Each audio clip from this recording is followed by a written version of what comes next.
যে কোনো একটা সংগঠনের আমি আমাদের স্বাস্থ্য ব্যবস্থাকে বা যে স্বাস্থ্য কমপ্লেক্স যেগুলো আছে যে পর্যায়ে হোক না কেন, যে হিউম্যান রিসোর্সেস যারা এখানে কাজ করেন সেখানে শুধু চিকিৎসক নয়, এখানে আমাদের নার্সরা আছেন, এখানে টেকনিশিয়ানরা আছেন, ইভেন যারা অ্যাডমিনিস্ট্রেটিভ কাজ যারা করছেন, আহ, এখানে এন্টায়ার যে ইভেন যে যারা ওখানে সিকিউরিটির কাজ করছেন, যারা পরিষ্কার পরিচ্ছন্নতা করছেন, ফার্মাসিস্ট আছেন। এখানে কিন্তু শুধু চিকিৎসক দিয়ে তো আর হাসপাতাল চালানো যাবে না। আহ, এখানে সবাইকে মিলেই এখানে আমাদেরকে স্বাস্থ্যসেবাটা দিতে হবে। এবং এক্ষেত্রে তাদের যে উপরে যে বিভিন্ন রকম যেটা আহ, আমি বলবো যে মৌখিক গালিগালাজ থেকে শুরু করে শারীরিক হুমকি বা ইভেন অনেক ক্ষেত্রে এখানে শারীরিক অনেকে নির্যাতনের শিকার হয়েছেন। দুঃখজনক এই সমস্যা কিন্তু যে শুধু আমাদের দেশে তো আরও অনেক ভালো আমরা করতে পারবো, ইনশাল্লাহ করব, কিন্তু বিদেশেও উন্নত বিশ্বেও কিন্তু এই সমস্যাটা আছে। তা এবং আমি যখন আমাদের এখানে স্বাস্থ্যকর্মীদের সাথে বসেছি, তাদের কথা শুনেছি, তখন কিন্তু এই দুই তিনটা সমস্যার মধ্যে এটা একটা গুরুত্বপূর্ণ সমস্যা হিসেবে এসেছে, যে তারা অনেক সময় এখানে বিশেষ করে রাতে যারা ডিউটি করেন তারা নিরাপত্তাহীনতায় ভোগেন। আর এ ব্যাপারে আমি মনে করি আমাদের যে জিরো টলারেন্স এ ব্যাপারে থাকা উচিত। আর উন্নত বিশ্বে সুনির্দিষ্ট এখানে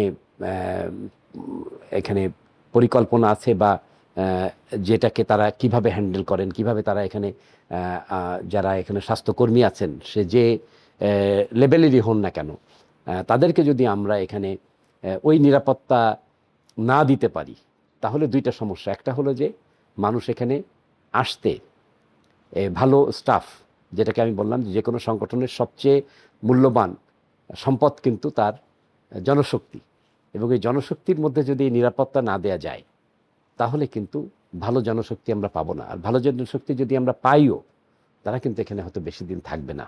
তো এই জন্যে এটা অত্যন্ত গুরুত্বপূর্ণ। এ ব্যাপারে আমার অভিজ্ঞতা আছে, সেটার নিয়ে আলোচনা করার এখানে আমার মনে হয় সুযোগ নেই। তবে সুনির্দিষ্ট এখানে এটা বন্ধ করা, এখানে এটা সম্ভব।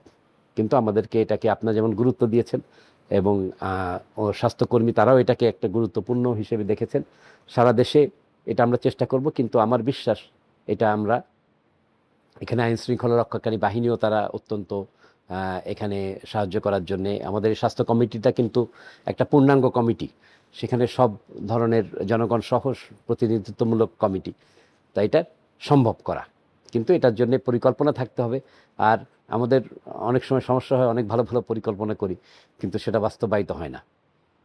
যেমন আমি উদাহরণ দিয়েছি যে আমাদের যে স্বাস্থ্য কমিটিটা, গত 2 বছর আমরা অনেক সেবা দেওয়ার চেষ্টা করছি। এখানে অনেকেই আমি মনে করি যে আমি কথা বলে যেটা বুঝেছি, যারা স্বাস্থ্যকর্মী আছেন তারা কিন্তু একটা আহ, অনেক বড় আশা এবং মানুষের সেবা করার একটা মানসিকতা নিয়ে এখানে এসেছেন, যেটা আমি মনে করি অত্যন্ত গুরুত্বপূর্ণ। কিন্তু বিভিন্ন কারণে এই মানসিকতাটা বা ইচ্ছাটা তারা পরিপূর্ণ করতে পারেন না। তাই এটা যদি আমি মনে করি অত্যন্ত গুরুত্বপূর্ণ, যদি আমরা তাদেরকে এই যে কাজের জায়গায় একটা কোনো রকম তারা যদি শান্তির সাথে এবং এখানে যদি তারা কাজ করতে পারেন, তাহলে কিন্তু এখানে আমি মনে করি এটা দিয়েই আমাদের স্বাস্থ্য সমস্যা এবং যে মান উন্নয়ন, সেবার মান উন্নয়ন, শুধু এটা যদি আমরা শুধু এটা করলেই যে হবে তা না, আরও করা দরকার। কিন্তু এটার মাধ্যমে আমি মনে করি একটা বিরাট মাইল ফলক হয়ে যাবে যদি তারা একটা কোনো রকম